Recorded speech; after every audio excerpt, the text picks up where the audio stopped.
Bom, agora gravando. Tá? Então, na aula passada a gente começou, deu uma pequena introdução, né, dos elementos e começamos um pouco da evolução dos computadores, das gerações. Né? E começamos na primeira geração dos computadores digitais. Né? O ENIAC, na verdade, ele não era um computador de base 2, né, de base binária. Era um computador ainda na base decimal. E aí hoje a gente vai dar prosseguimento aí à segunda geração. A segunda geração, ela ocorreu na faixa aí de 10 anos, né, aproximadamente, entre 1955 e 65, foi quando surgiu o transistor, né, que foi uma grande evolução, foi um grande marco, né, na parte eletrônica. A descoberta foi realmente revolucionária. Os circuitos passaram a consumir muito menos energia, mas foi muito menos energia mesmo, a ocupar um espaço bem menor do que as válvulas e um custo muito mais satisfatório. Né? Os transistores eram e são ainda muito mais confiáveis que as válvulas, porque ele esquenta menos e aí ele acaba tendo uma confiabilidade maior. Ele exerce a mesma função das válvulas. Exatamente a mesma função das válvulas. Ele tem uma entrada, uma saída e um terceiro pino, como a válvula tem, que ele, na verdade, ele varia, ele controla a intensidade da energia que é passada por ali. É o mesmo princípio da válvula, só que muito mais confiável, mais barato, com consumo de energia muito menor e que é usado até hoje.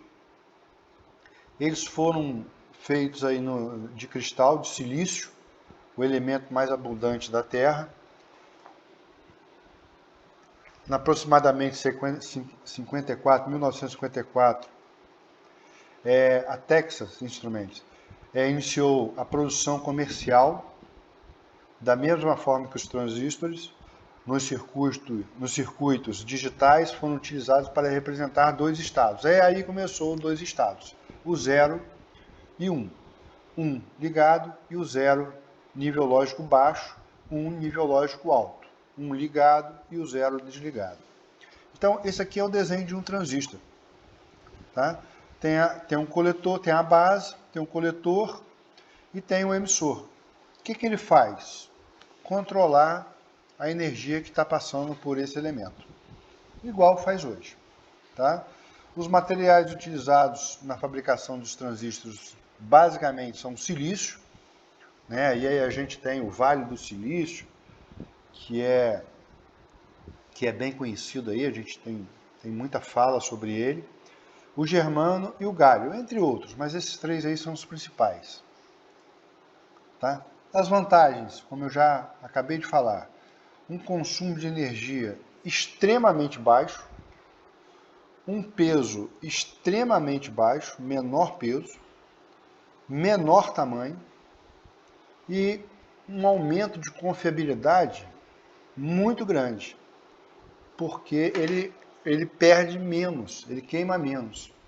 Né? Lembra que na aula passada eu comentei até que no finalzinho da aula o seguinte, falei, o ENIAC, ele executava toda a operação 3 vezes. Se 2 das vezes desse o mesmo resultado, então o resultado era considerado válido. Entendeu? Aqui já começou a parar com isso. Executava uma vez só. Os transistores, até hoje, são utilizados em equipamentos eletrônicos. Nós utilizamos. É claro que são transistores muito menores do que foram criados na época. A miniaturização da eletrônica, ela foi muito agressiva aí nesses anos todos, ou seja, as coisas diminuíram de tamanho absurdamente. Os processadores de computadores modernos, hoje, aquele processadorzinho, aquele chip que a gente conhece aí, eles utilizam milhões de transistores. Esse foi o grande marco da evolução tecnológica na área de eletrônica. Foi a criação dos transistores. Tá? O primeiro computador, o primeiro modelo 100% transistorizado, foi o TRADIC, que era... O americano tem muita coisa de acrônimo, né? Então era Transistor Digital Computer, que foi esse cara aqui. Tá? Esse foi o primeiro computador totalmente transistorizado. Olha o tamanho dele, ainda é muito grande, né, para os modelos atuais, mas a gente está falando aqui de 1945. Se a gente voltar ao ENIAC, o ENIAC ocupava uma área de 150 metros quadrados. Olha o tamanho desse computador, proporcionalmente para o ENIAC, é muito menor. E aqui nós temos outros exemplos aqui da IBM, né, que era o IBM 1401, que foi lançado em 1959. Tá? Olha o tamanho dele aqui. Hoje é muito grande, mas para uma época que vinha de computadores que ocupavam uma sala inteira, olha o tamanho dele, como é que foi reduzido, né? É muito barato, é um barato isso.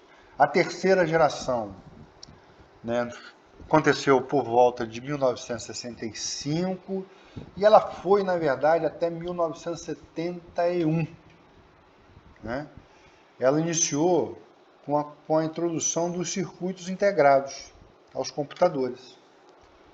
Né? O que é um circuito integrado? São transistores, resistores, diodos e outras variações de componentes eletrônicos miniaturizados e montados sobre um único chip. A entrada de dados e instruções passaram a ser por dispositivos de entrada e saída, e aí houve o surgimento de teclados e monitores. Lembra que a programação do ENIAC e da segunda geração, ela era feita através de cabos, né? Como é que eu programava no ENIAC? Trocando o plug do cabo de lugar, o cabo de posição. Era assim que a gente rodava um programa lá. A velocidade de processamento passou para casa e ficou um C a mais aqui no microsegundos, na ordem de microsegundos, coisa que para a época era muito grande, uma velocidade muito maior do que se tinha. E aí os computadores começaram a ficar menores ainda do que já eram na segunda geração. Então o IBM 360 foi um precursor dessa geração, realizava 5 milhões de adições por segundo e cerca de 500 mil multiplicações. Se a gente lembrar lá na primeira aula do ENIAC, o ENIAC ele tinha mais ou menos 5 mil operações por segundo. Aqui a gente está falando de 2 milhões de adições por segundo. E foi nesse momento que, automaticamente, como um passe de mágica, os antecessores deles se tornaram obsoletos, né? Completamente obsoletos. Tá? Foi a partir dessa inserção do circuito integrado, todos os componentes num circuito integrado num único chip. A quarta geração surgiu, na verdade, por volta aí de 70 para 71, e ela continua até os dias atuais. Tá? Foi em novembro de 71, aproximadamente, que a Intel introduziu o primeiro microprocessador comercial, o 4004, inventado por 3 engenheiros da Intel. São esses caras aqui. Eles até há pouco tempo eles eram vivos. Eu vou até dar uma pesquisada para ver se eles são vivos ainda. Isso aqui foi uma homenagem feita pelo presidente dos Estados Unidos, na época, o Barack Obama, né, que isso não tem tanto tempo, e aí eles foram homenageados, homenagem, né, de ciência, na área de ciência e tecnologia, pelo Barack Obama. Então ele concentrava todos os componentes principais num único componente. CPU, memória, dispositivo e entrada e saída. Tudo num circuito integrado, que foi esse C4004 aqui. Ó. Isso em 1971. O circuito integrado contém todos os elementos de um computador num único local. Tá? Isso foi uma revolução absurdamente grande para a época. E nós estamos nessa geração. Né? Há uma promessa aí grande de uma quinta geração, mas até agora nós estamos aqui. Com isso aí, as possibilidades tecnológicas começaram a mudar. Até essa fase aí, a gente tinha computadores, sim, digitais já, porém, com programas, né? Eu falei de 1959, 1959 foi lançado a linguagem de programação comercial, a primeira linguagem de programação comercial, que foi o COBOL. Como eu disse na aula passada também, ela tem muita coisa escrita em COBOL até hoje, em grandes bases de dados, principalmente em bancos, em grandes corporações. Reescrever isso tudo numa linguagem mais nova seria um custo assim, absurdamente alto para fazer. São milhões e milhões e milhões e milhões de linhas de código, e a gente reescrever isso tudo aí, eu acho que não seria uma coisa assim muito... relação de custo-benefício muito grande, são sistemas consistentes, mas possibilitou a criação dos computadores pessoais, que até então, nessa época, os computadores ainda eram para organizações. Né? O PC, que é Personal Computer, que o primeiro foi esse aí, ó, foi o PC XT. Eu cheguei a trabalhar com um bicho desse no mercado de trabalho, e a gente na época saiu para comer uma pizza para comemorar uma memória de 1024K que ele tinha, que na época o padrão era 604.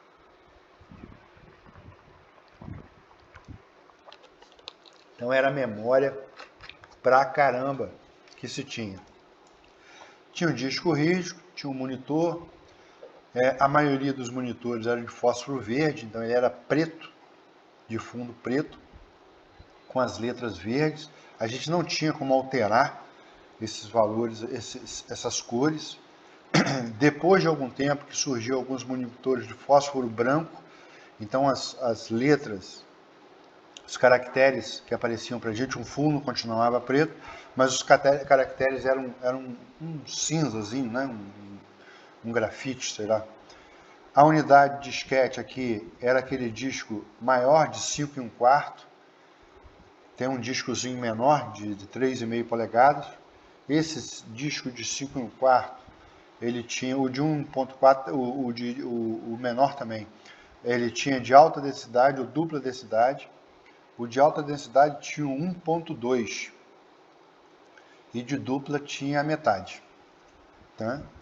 Eram computadores que não tinham, na sua grande maioria, conexão, né? Que tá a unidade de disquete, tinha um HD e o teclado. Era basicamente esse conjunto aqui que se tinha, né? Que foi quando começou a ter essa proposta de PC. Tá? PC é computador pessoal, Personal Computer. E aí depois do PC XT, aqui eu coloquei mais essas imagens aqui como só curiosidade, né, da evolução aí para o que a gente tem. Eu parei até um pouco antes de chegar até aqui, porque de um ponto para cá vocês já conhecem. Então, depois ainda no PC já começou a ter alguma coisa gráfica, que antes era só texto, só tinha texto, mas começou a surgir já um processamento gráfico e colorido. Tá? Depois do PC XT surgiu aí o processador, né? O microprocessador, a CPU era isso aqui. E aí surgiu uma família dos ATs. ATs 286, foi o primeiro AT 286, 80286 que surgiu. Ele era muito melhor do que o PC XT, tinha mais memória. Normalmente ele vinha, não sei se está dando para vocês verem, com duas unidades de leitura de disco de 5 1/4. Tá? O monitor tinha uma resolução bem melhor, ele já processava alguns gráficos em 2 dimensões, aqui em 3 dimensões. Depois do PC XT, do PCAT 286, veio o 386. Aqui já tinha essa geração, essa linha 386, ela ficou bastante tempo. Tá? Aqui já tinha a unidade de disco, tinha um disquete de 3,5, isso aqui também era um disquete, que era como se fosse uma memória, é uma memória secundária, mas hoje a gente não usa mais, né? Hoje, talvez aí um pendrive ainda seja comum utilizar, mas hoje com dados na nuvem aí, a grande maioria acaba jogando tudo para a nuvem e acaba não utilizando nem pendrive, né? Mas antigamente, se você quisesse transportar dados de um computador para o outro, era raríssimo você ter um computador em casa, 2 computadores em casa. Já era raro você ter um, a residência ter um, quanto mais 2. Então, se você queria fazer um trabalho acadêmico e levar para a universidade, você tinha que copiar aquele trabalho para um disquete e chegar lá, você copiava lá no computador da universidade e mostrava. Ou então você dava o disquete para o professor e rezava para a unidade de leitura dele ler o disquete seu. Senão, era arriscado dele te dar 0 porque o disquete não foi lido. Então aqui já se tinha esse cara, que era o 3,5. Em alguns casos já tinha um leitor, não era nem leitor e gravador, leitor de CD. O DVD veio um pouco depois, então era um leitor de CD, não era DVD. O 286 já tinha as 2 unidades. Parei que eu passei para frente. O 286 tinha 2 unidades, mas aqui não tinha o leitor de DVD. Aqui o DVD não existia ainda. Tá? Esse maior aqui, eu estou em dúvida do que é isso aqui. Se é um HD aqui ou... Eu fiquei na dúvida aqui. Tá? Fiquei na dúvida. Não sei dizer exatamente o que. Para mim isso aqui era a capinha, né? Isso aqui era uma capinha. O HD não era isso aqui era uma capinha. Tá? Aí depois do 386 veio o 486. Esse aí durou pouco no mercado. Ele já tinha o DVD aqui, ó.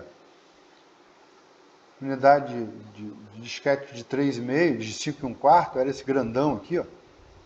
Ele era grandão.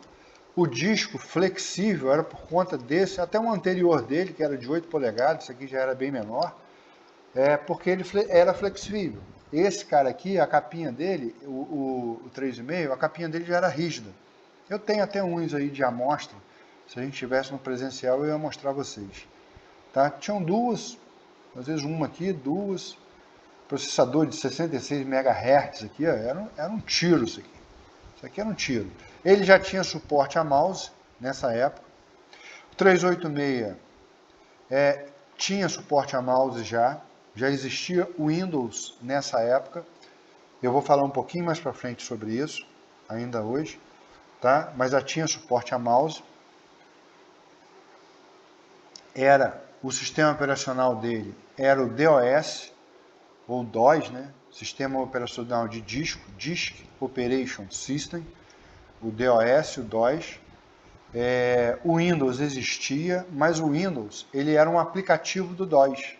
Ele não era o sistema operacional. Tá? O DOS era o sistema operacional e o Windows rodava em cima do DOS. Tá? Eu vou instalar o Windows para se não tinha.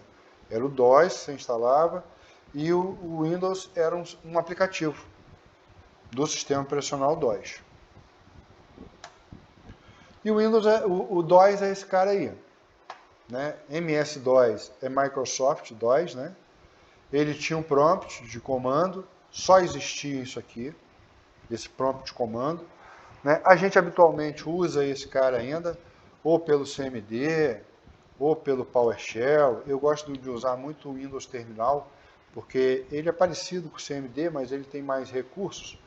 E ele é melhor, na minha opinião, do que o PowerShell, porque você consegue abrir abas, né? Você não precisa ficar abrindo um PowerShell, depois abre outro, você abre uma janela só e abre abas nessa janela. Mas a ideia é exatamente essa. Mas nessa época, você não tinha o Windows como sistema operacional. Você tinha o DOS, como eu falei, e rodava o Windows sobre o DOS. O Windows, ele surgiu por volta, agora me falhou, se é 1984, o Windows 1, 1984 ou 1986.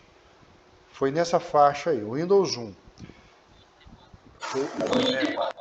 Mas ele começou a ficar de fato famoso, né? E a galera começou usando, e todo mundo, na versão Windows 3.1, que foi mais ou menos no início dos anos 90. Tá? Que foi aonde que ele começou. Aí veio o Windows 3.1, depois veio o 3.11, e aí um pouco depois, no ano de 1995, a Microsoft resolveu migrar de sistema operacional, tirar o DOS do ar e rodar o Windows como o sistema operacional do PC. Né? Foi um evento mundial, esse foi um barato, porque foi o maior amigo que o Bill Gates pagou até hoje. Porque ele parou o mundo, né? Houve para rodar um Windows 95, na época foi um marco, né? E aí na hora que ele ligou o computador, o Windows não carregou, eles tiveram que trocar a máquina. E estava sendo transmitido aí para o mundo inteiro, né? O mundo da área de tecnologia que viu, né? Mas a máquina não carregou. Com certeza o estagiário que botou a máquina lá sem testar deve ter sido crucificado e enterrado de cabeça para baixo. Que a culpa é sempre do estagiário. Mas foi em 95. Nessa época, a gente está ainda no final dos anos 90. E aí não era. Rodava aqui no DOS. Tá? Era linha de comando, você tinha que saber os comandos. Quem lida hoje aí com Linux e gosta de linha de comando é aquilo ali, né? Só que era o DOS. Eu gosto muito de trabalhar com linha de comando. E aí, apenas curiosidades, né? Configuração do Windows. Esse aí eu acho que já é o Windows 3.1. Né? Você carregava o Windows Setup, você tinha o Program Manager aqui, ó. Você instalava as impressoras, não era a questão de você já vir com um monte de drive pré-instalado e aí ter o plug and play que você espeta a impressora, por exemplo, e ela automaticamente já reconhece o drive daquela impressora e tal. Isso aí veio depois, né? Você comprava uma impressora, né? Falando da impressora, mas outros equipamentos que a gente, conectava ao computador, tinha exatamente o mesmo princípio.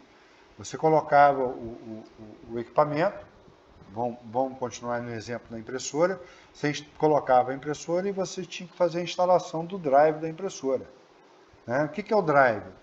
O drive é um software de comunicação entre o hardware que você está querendo conectar à sua CPU e o seu sistema operacional. É um novo hardware que você está colocando aí. Então, o seu sistema operacional precisa se comunicar com esse novo hardware. Seu drive. Drive nada é que é um programa, um firmware, que faz essa comunicação do sistema operacional, hoje, o Windows ou Linux, né? A não ser que o pessoal que usa Mac aí, mas a galera que não usa Mac, que é o meu caso, que não uso Mac, uso o Windows, né? Às vezes eu uso o Linux também, mas no 10 eu estou me dando bem aqui com Windows, e aí resolvi continuar no Windows aqui no 10, e aí a gente, vou conectar, hoje eu conecto, os próprios Windows, ele dispara lá um detector de novo hardware, e ele detecta o seu hardware e instala aquele drive. Se eu tirar o meu mouse aqui, talvez aconteça isso aqui agora. Ó, tirei, desconectei meu mouse, vou conectar de novo. Deixa eu ver se aparece a janelinha aqui para mim. Não apareceu não. Deixa eu ver o pendrive. Eu estou com o pendrive, não falei em pendrive, estou com o pendrive aqui na mão. Deixa eu botar o pendrive aqui. Ó. O pendrive é um hardware que eu estou colocando. Também não apareceu. Às vezes aparece uma janelinha aqui, ó, que está identificando, mas não apareceu aqui agora. Mas aparece aí, é costumeiro aparecer para a gente. Tá? Antes não, eu tinha que instalar o drive, e aí para configurar eu tinha que fazer a instalação, etc, etc, etc. Aqui, ó, o Paint nasceu, o Paintbrush, né? Era Paint, hoje é o Paint, só o Paint. Tá? Aí tem o Writer, tem o Paint, tem ficheiro, calculadora, todos esses acessórios na época já tinham. Mudaram um pouco, mas já tinham. Né? Nessa época, né, pelo layout aqui, muito provavelmente ainda era o Windows 3.1. Aqui a gente tem uma curiosidade, ó, File Manager, um gerenciador de arquivo. Esse cara aqui, ó, é o avô do Windows Explorer. O Windows Explorer veio daqui, ó. Olha o painel de controle aqui, ó, já existia. O gerenciador de impressora já existia. O Windows Setup para eu configurar. Olha o File Manager aqui, ó. Ele já mostrava nessa carinha de árvore para gente. E a gente que poderia criar pastas, que nessa época não era chamado de pasta ainda, era chamado de diretórios. E aí eu poderia criar, copiar arquivo, jogar para o disco A, aqui, ó, o Drive A, normalmente era uma unidade de disquete, ou disco, aqui já utilizava mais o disquete de 3,5, que dava 1.44 mega, né? Houve um disquete que foi antes, um disquete que tinha 100 megas, que era como é que é o nome dele? Era o Zip Disk.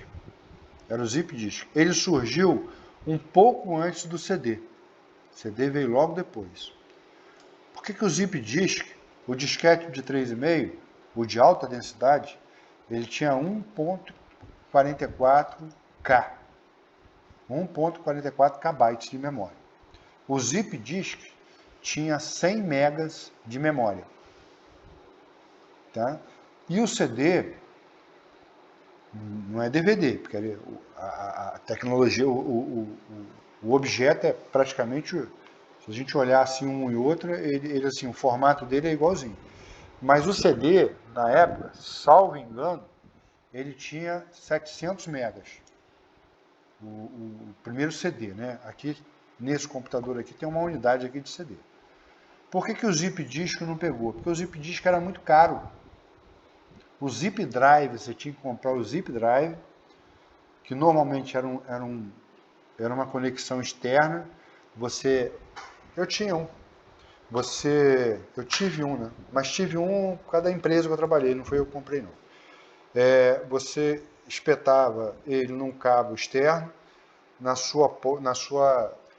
numa porta paralela, tá? Como se estivesse espetando uma impressora, uma paralela.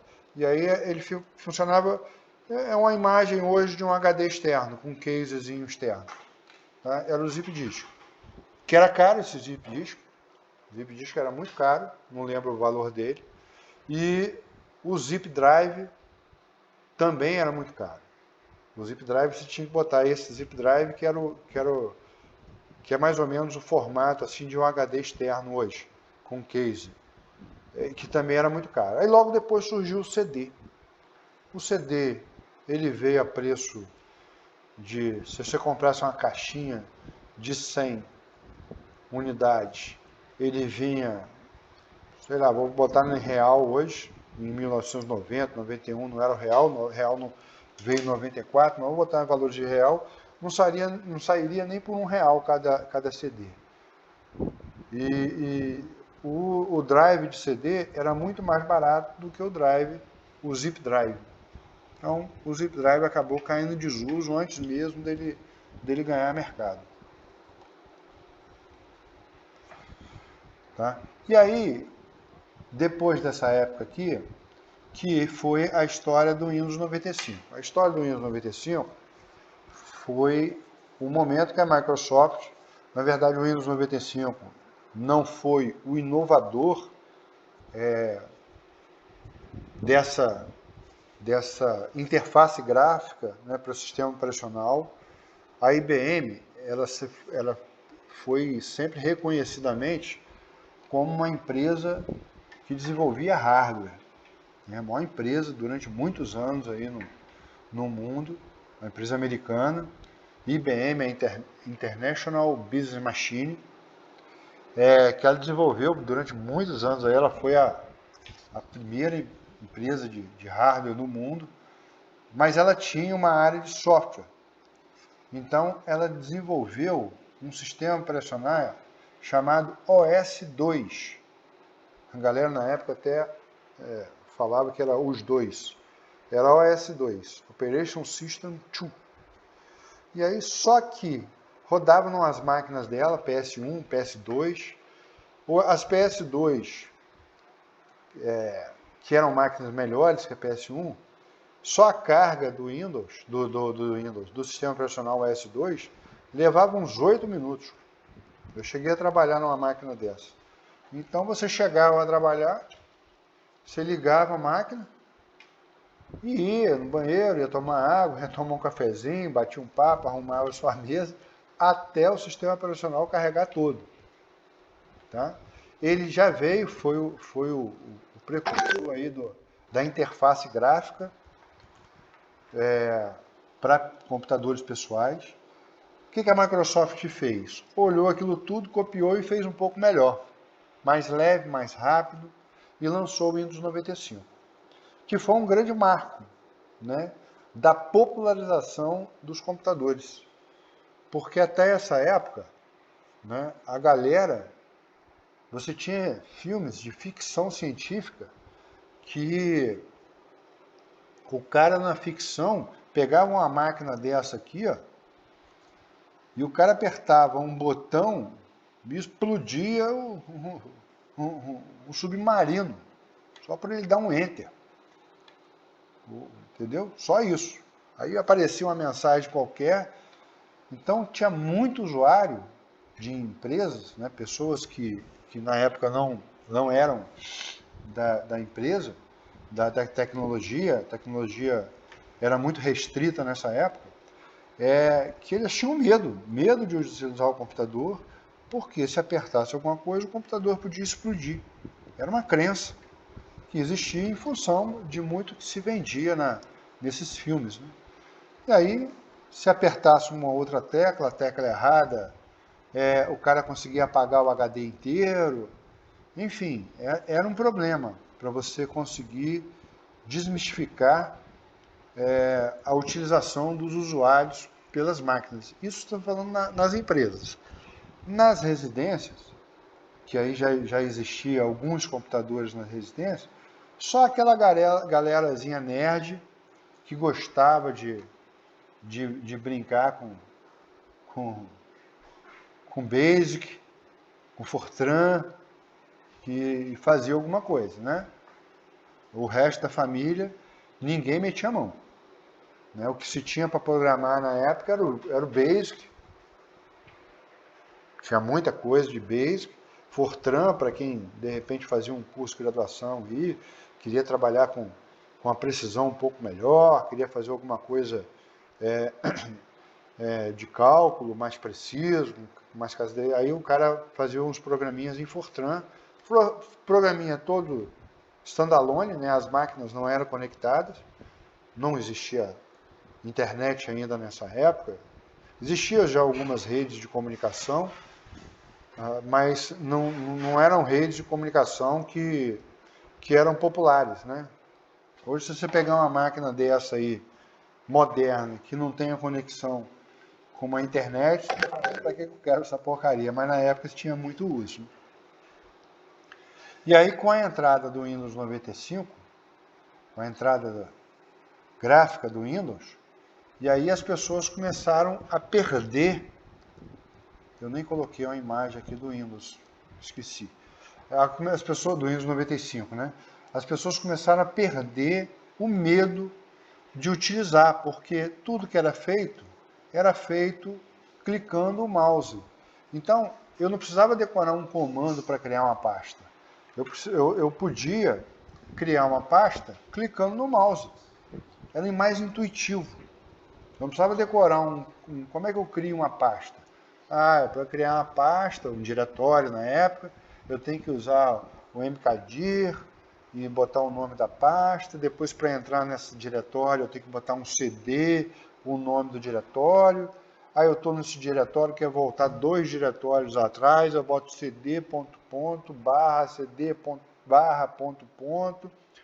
Eu quero listar todo mundo no diretório, eu dou um dir, mas eu quero ver em ordem alfabética, aí eu tinha que decorar que o parâmetro barra O era em ordenado, e se aquela lista toda não tinha scroll. Isso aqui não tinha scroll, né? Tinha scroll. A rolagem veio com Windows.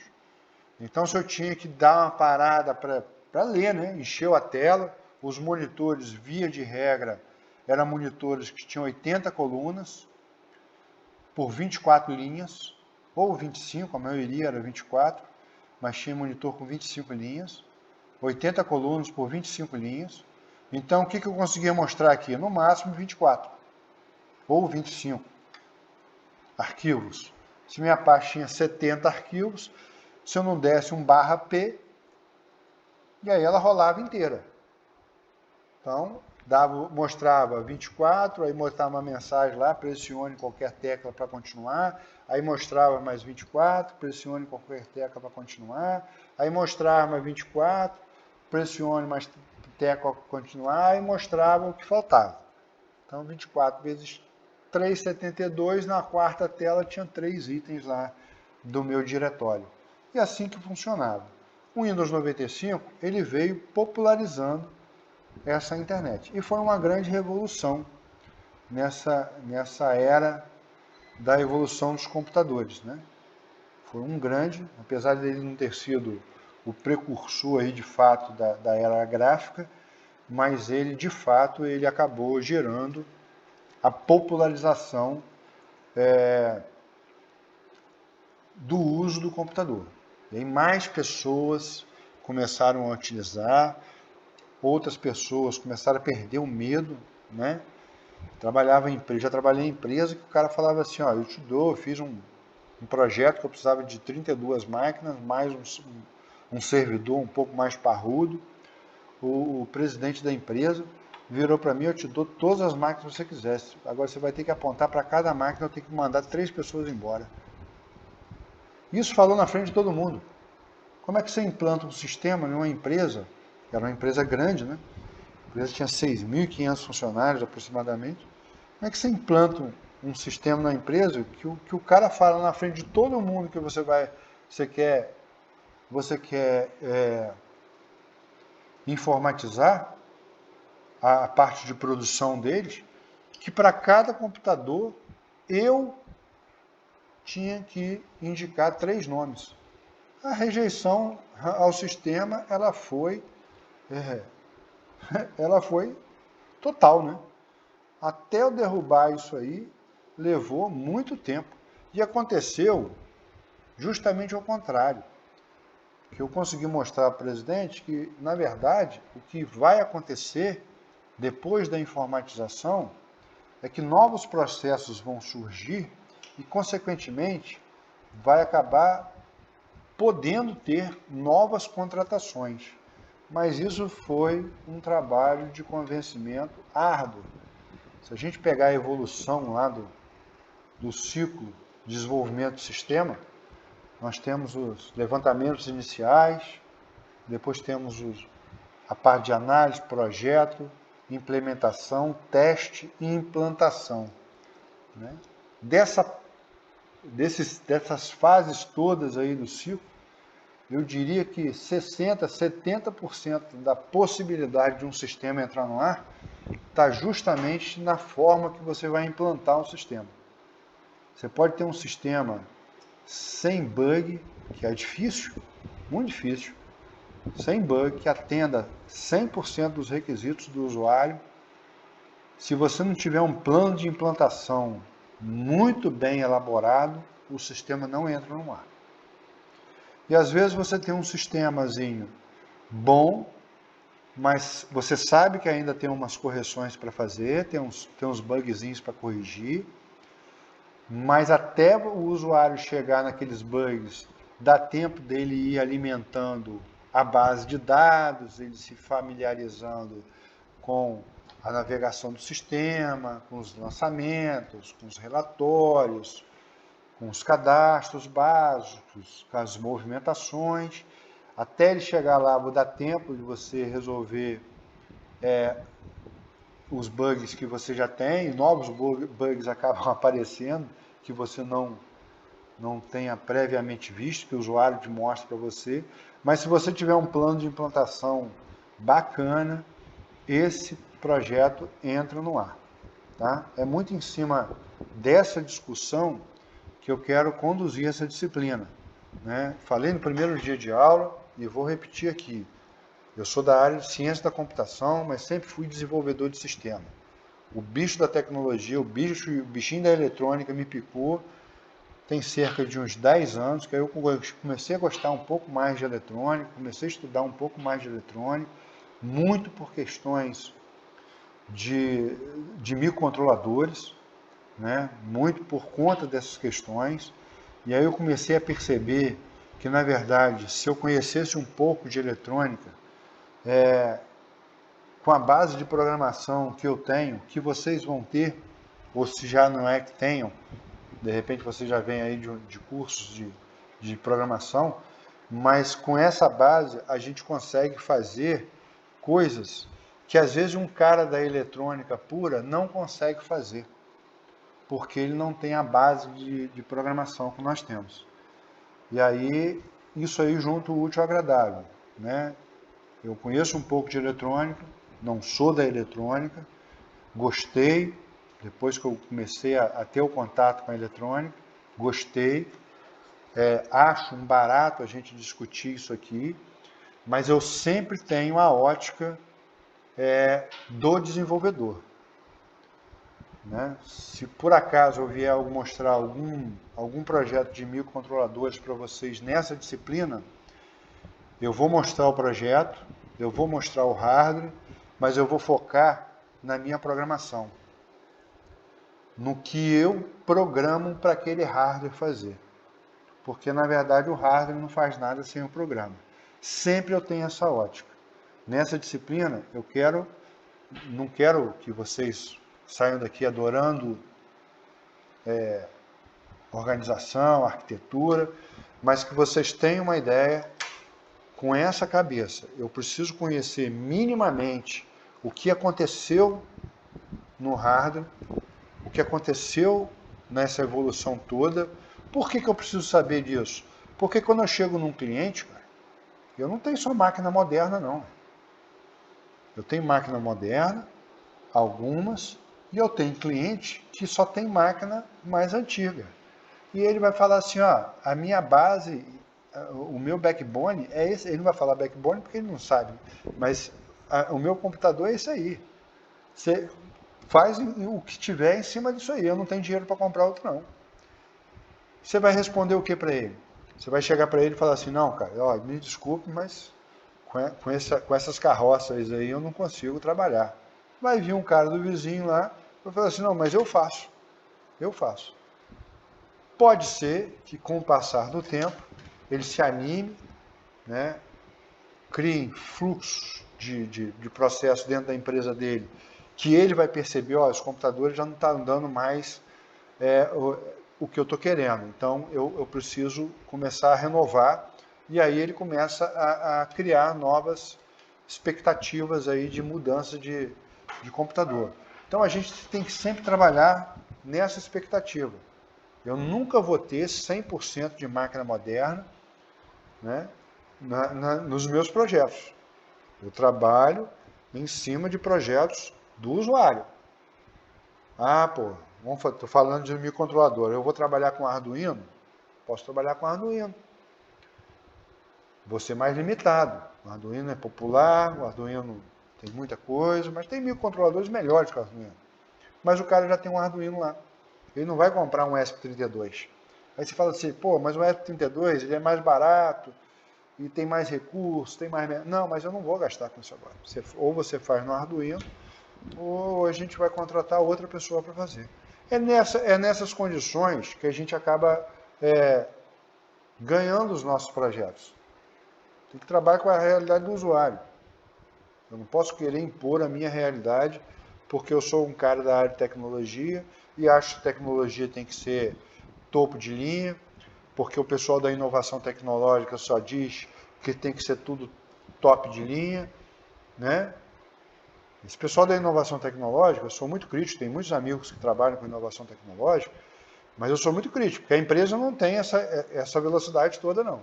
E não tem esse oxigênio todo de ficar inovando, trocando seu parque tecnológico a cada 3, 4, 5 anos, não. Não tem esse oxigênio todo.